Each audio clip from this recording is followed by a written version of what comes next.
এত রঙিন এত কাপড় কিছুই ভালো লাগে না মোর, সাদা কাপড় আমায় পরাই দে সজনী তোরা, সাজিয়ে গুজিয়ে দে মোরে। ইন্না লিল্লাহি ওয়া ইন্না ইলাইহি রাজিউন। আল্লাহ, তুমি সবাইকে, জানি না কার মায়ের বুক খালি হয়ে গেছে, আল্লাহ তুমি সবাইকে ব্যস্ত নসিব করো। ভাই দয়া করে কেউ ভিডিওটা ধাক্কা দিবেন না, ভিডিওটা একটু দেখে আসছেন, অবশ্যই লাইক, কমেন্ট এবং শেয়ার করে দিবেন, অন্যকে দেখার সুযোগ করে দিবেন। সবাইকে একদিন সাদা কাপড়ে জড়ায় 3.5 হাত মাটির ঘরে যাইতে হবে।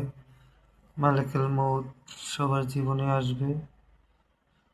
সবাই ভিডিওটা শেয়ার করে দিবেন বেশি বেশি।